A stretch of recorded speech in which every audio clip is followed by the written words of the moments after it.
Salam jumpa lagi para peminat sastra kebijaksanaan Alkitabiah. Pada kesempatan ini saya akan membahas satu ungkapan yang teman-teman sering temukan dalam kitab-kitab kebijaksanaan, yakni ungkapan takut akan Tuhan. Ungkapan ini mungkin teman-teman juga sudah pernah cermati secara pribadi ya. Kira-kira apa yang dimaksudkan dengan takut akan Tuhan? Para peminat Alkitab sebetulnya sudah mendalami tema ini, sudah mendalami makna dari ungkapan ini. Saya mau tampilkan pertama-tama dua pemahaman yang hemat saya perlu dicermati lebih lanjut. Tapi bukan itu yang akan kita cermati dalam video ini. Ini hanya sebagai pengantar. Yang akan kita cermati dalam video ini adalah makna ungkapan takut akan Tuhan dalam sastra kebijaksanaan Alkitabiah. Nah, teman-teman semua, ungkapan takut akan Tuhan seringkali dipahami sebagai suatu kekhawatiran akan tindakan Tuhan yang menghukum umat manusia yang berdosa atau yang bersalah. Ya, di hadapan Tuhan yang Maha Adil, di hadapan Tuhan yang menghakimi dan menghukum di akhir zaman atau saat kita berhadapan dengan pengadilan terakhir, tentu perilaku sikap seorang manusia itu pasti khawatir, takut, cemas. Nah, ada yang menghubungkan ungkapan takut akan Tuhan dengan situasi seperti ini. Bahwa Tuhan itu akan mengadili kita di akhir zaman atau saat pengadilan terakhir. Sebetulnya pemahaman ini dilatar belakangi oleh satu pemahaman yang disebut retributif, ya, pemahaman retributif atau pemahaman klasik, di mana jika Anda berbuat baik dan taat pada perintah Tuhan, maka Anda akan diberkati dan diselamatkan. Tetapi jika Anda berbuat fasik atau berbuat jahat atau tidak mengikuti perintah Tuhan, maka Anda akan mendapat kutukan dan kemalangan, tidak selamat. Nah, katakan pemahaman sebab akibat ini sudah sangat mendalam, kadang menyusup masuk dalam hati setiap orang. Sehingga kalau dia memikirkan tentang Tuhan yang mengadili, yang menghukumi, pasti seorang takut, kecut, ya, gemetar. Karena itu ada yang menghubungkan ungkapan takut akan Tuhan dengan pemahaman takut akan Tuhan yang mengadili atau menghukum di akhir hidup kita. Ya. Ketakutan akan Tuhan dalam pemahaman ini barangkali bukan suatu ketakutan akan kehadiran Tuhan pada saat ini yang menghukum bila Anda berbuat dosa, tetapi lebih tertuju pada saat-saat terakhir, saat pengadilan terakhir. Nah, pemahaman ini juga diperkuat oleh satu gaya literer apokaliptik, di mana gaya literer ini menggambarkan akhir zaman dengan peristiwa-peristiwa alam yang dahsyat dan disertai dengan hukuman yang mengerikan. Sehingga itu yang membuat orang gentar, orang takut. Loh, Tuhan itu pasti akan mengadili. Dan menyadari bahwa kita kadang berbuat dosa, berbuat salah, maka ada perasaan-perasaan takut bila menjelang ajal, atau perasaan takut bila harus menghadapi pengadilan yang terakhir.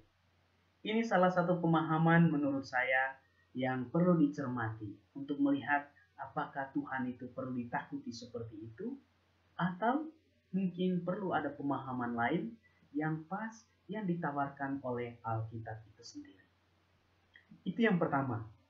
Dan yang kedua, pemahaman yang kedua tentang ungkapan takut akan Tuhan adalah suatu perasaan atau sikap gugup di hadapan Tuhan atau misteri yang sakral. Kita tahu bahwa kita manusia sangat terbatas dan Tuhan itu tak terbatas. Kita manusia sangat kecil dan Tuhan itu maha besar. Kita manusia tidak punya kuasa, tapi Tuhan itu maha kuasa. Dan lebih dalam lagi, kita manusia itu tidak sakral. Kita manusia lebih profan. dan berhadapan Tuhan yang begitu sakral, begitu agung dan begitu kudus, maka kita yang berdosa pasti kita merasa kecil, merasa gugup di hadapan Tuhan. Dan ada yang menghubungkan ungkapan takut akan Tuhan ini dengan satu perasaan kekecilan manusia di hadapan Tuhan yang sangat sakral, agung, dan besar.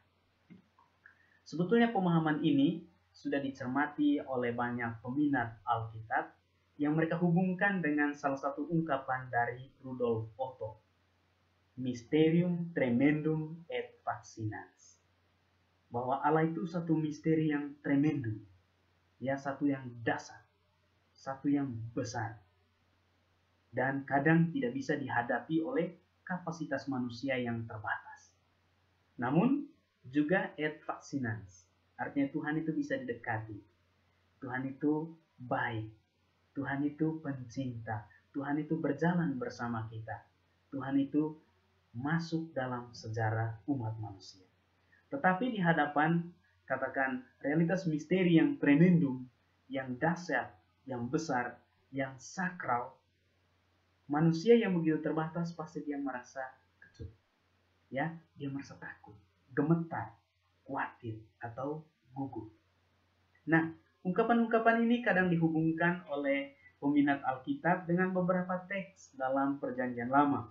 Misalnya dalam kitab Kejadian bab 17 ayat 3, di mana Abraham langsung menundukkan kepala ketika Tuhan menampakkan diri kepadanya.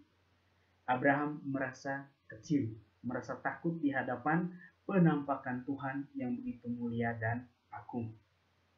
Atau dalam kitab Keluaran bab 3 ayat 6, ketika Tuhan menampakkan diri kepada Musa, Musa menyembunyikan wajahnya karena takut memandang Allah. Ini suatu ketakutan manusiawi. Kemudian hal lain, misalnya Nabi Yesaya, ketika dia mendapat penglihatan dan dia melihat Allah yang maha mulia di suatu ruangan tahta yang mulia, dia merasa kecil, merasa najis di hadapan Tuhan yang begitu kudus dan sakral. Dan dia gugup, ya. Dia merasa bahwa dia sangat kecil di hadapan misteri yang begitu besar. Ya, kita lihat dalam kitab Nabi Yesaya bab 6 ayat 5. Dalam bab 6 itu ketika Nabi Yesaya mendapat penglihatan dan dia dipanggil untuk menjadi seorang nabi, untuk mewartakan kemuliaan Tuhan di dunia. Tapi perlu kita lihat bahwa kata-kata yang digunakan di sana itu lebih pada penggunaan kata takut, bukan ungkapan takut akan Tuhan keseluruhan. Sementara ungkapan takut akan Tuhan tidak dihubungkan dengan peristiwa-peristiwa penampakan seperti itu, atau peristiwa-peristiwa penglihatan, tapi lebih dihubungkan dengan hal-hal yang praktis.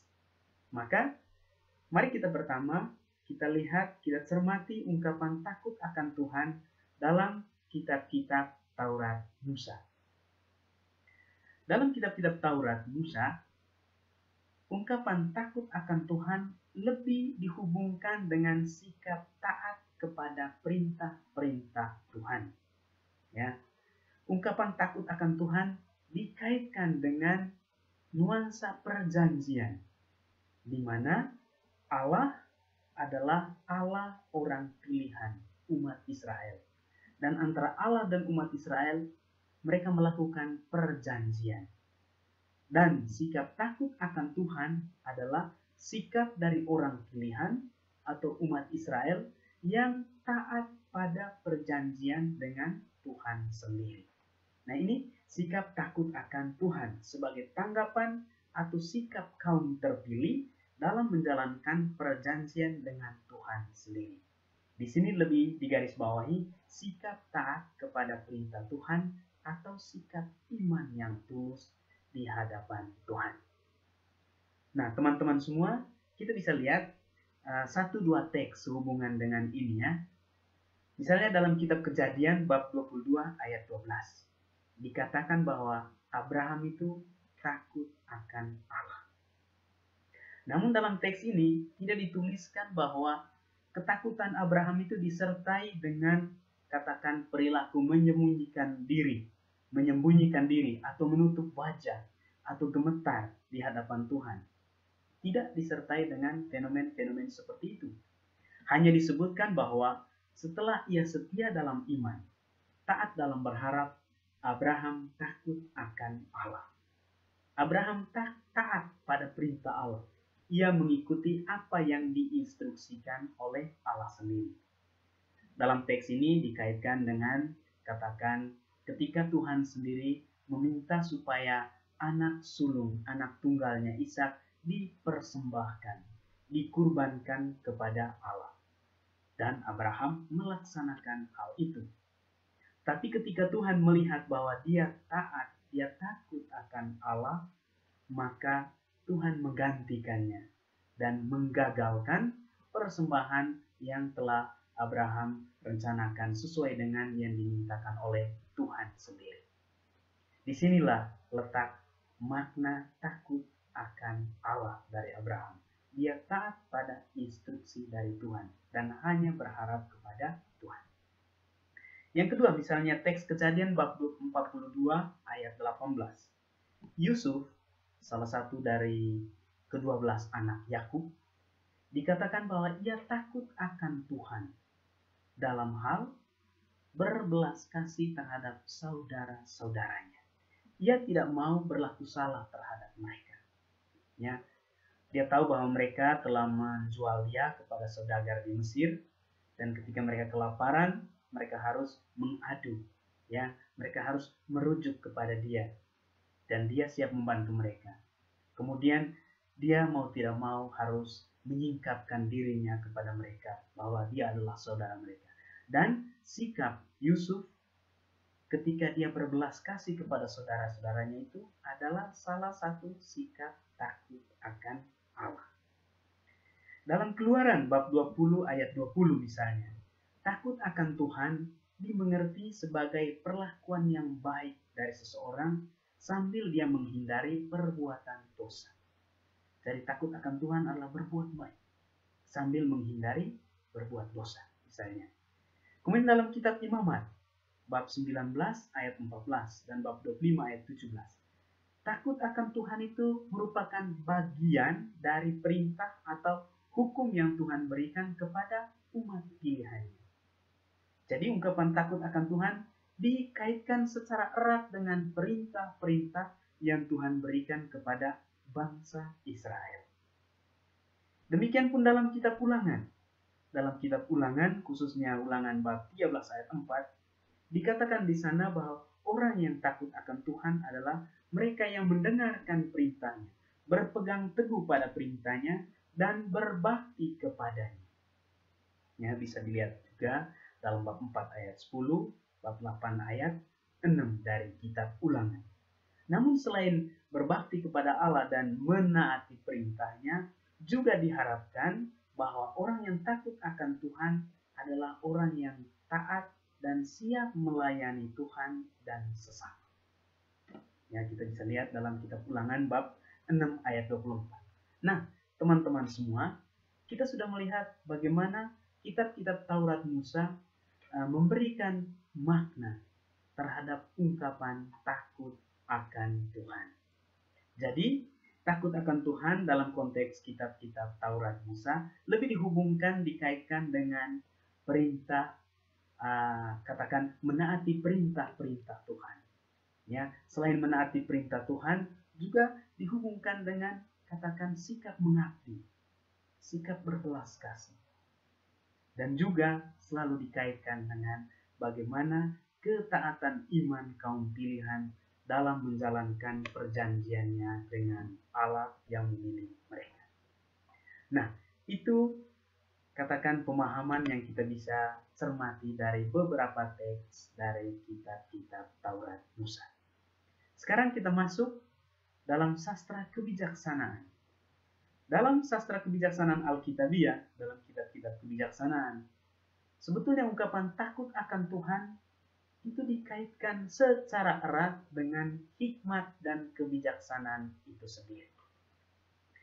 Misalnya kitab Amsal, kitab Ayub dan Pengkhotbah, di sana dikatakan takut akan Tuhan adalah kebijaksanaan itu sendiri. atau hikmat itu sendiri. Dalam kitab Amsal kita bisa lihat, ya, dalam kitab Amsal ada ungkapan bahwa takut akan Tuhan adalah permulaan pengetahuan. Kemudian takut akan Tuhan adalah sumber kehidupan. Karena takut akan Tuhan itu sendiri merupakan awal dari hasrat manusia untuk mencermati, katakan, misteri-misteri kebenaran dari Allah supaya bisa dituruti dalam kehidupan nyata. Misalnya, takut akan Tuhan dalam kitab Amsal kita bisa lihat bahwa ada hasrat awal, motivasi untuk menemukan dan mencari pengetahuan dan hikmat yang bisa mengantar seseorang kepada Tuhan. Permulaan pengetahuan yang dimaksudkan di sini bisa lihat pengetahuan untuk mengarah kepada kebaikan yang dikehendaki oleh Tuhan. Ya, itu takut akan Tuhan itu adalah titik awal, titik start untuk mengenal misteri-misteri yang bijak dari Tuhan sendiri. Kemudian dalam kitab Ayub kita melihat bahwa takut akan Tuhan itu merupakan hikmat itu sendiri. Khususnya dalam Ayub bab 28 ayat 28 dikatakan bahwa takut akan Tuhan adalah hikmat atau kebijaksanaan itu sendiri. Seseorang yang bergulat dengan situasi hidupnya sendiri, yaitu merupakan orang yang mau bergulat di hadapan Tuhan. Dan cara pergulatan di hadapan Tuhan, dia menggunakan sikap takut akan Tuhan. Dan sikap takut akan Tuhan di sini dimengerti sebagai satu hikmat kebijaksanaan di hadapan Tuhan itu sendiri. Nah, itu dari kitab Ayub. Kita lihat lagi misalnya dalam kitab Pengkhotbah. Dalam kitab Pengkhotbah, takut akan Tuhan itu lebih dilihat dalam relasi yang penuh hormat antara manusia dengan Tuhan. Ya, manusia perlu respect dengan Tuhan. Ya, manusia perlu memberikan penghargaan terhadap Tuhan sebagai, katakan, pribadi atau figur yang lain dari manusia. Tidak bisa memperlakukan Tuhan sama dengan manusia, misalnya. Itu dalam kitab Pengkhotbah. Selanjutnya, dalam kitab Yesus bin Sirak. Dalam kitab Yesus bin Sirak, dikatakan di sana khususnya dalam bab 1 ayat 16-18, bahwa takut akan Tuhan itu adalah kepenuhan dan puncak dari kebijaksanaan itu sendiri. Kepenuhan dan puncak. Jadi kata-kata bijak atau perilaku-perilaku bijak itu harus memiliki kepenuhan atau mencapai puncaknya itu pada sikap dan perilaku takut akan Tuhan. Dan tentunya takut akan Tuhan yang dimaksudkan di sini adalah satu rasa, katakan satu rasa dan perilaku eksistensial yang, katakan, yang total di hadapan Tuhan itu sendiri. Bukan hanya sekedar kata-kata bijak, bukan hanya sekedar perilaku-perilaku bijak, tetapi kedua-duanya, baik kata-kata bijak maupun perilaku bijak, harus memuncak atau mengarah pada, katakan, sikap taat kepada Tuhan, sikap hormat kepada Tuhan, sikap penyerahan diri yang total kepada Tuhan itu sendiri. Nah, teman-teman semua, dalam kitab-kitab kebijaksanaan, takut akan Allah adalah awal pengetahuan akan hikmat yang memungkinkan seseorang untuk menemukan kebenaran ilahi.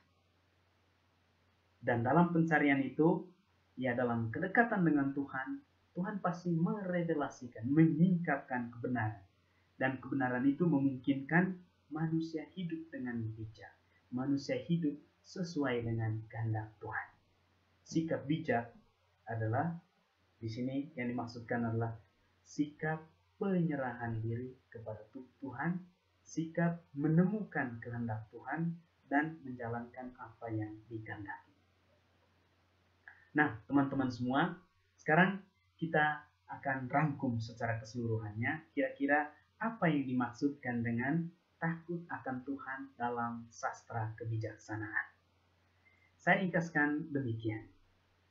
Takut akan Tuhan dalam sastra kebijaksanaan tidak memiliki arti hororis atau teroris. Bukan perasaan kecut, gugup, atau gemetar.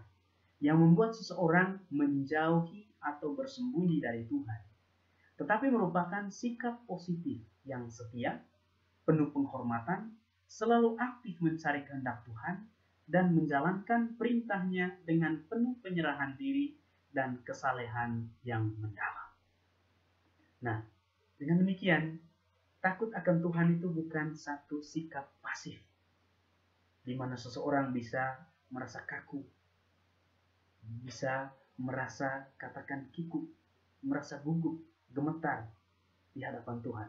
Tetapi takut akan Tuhan adalah satu perilaku aktif dalam mencari kehendak Tuhan, menaati perintah-perintahnya, dan mengungkapkan kesalehan yang mendalam di hadapan Tuhan itu sendiri.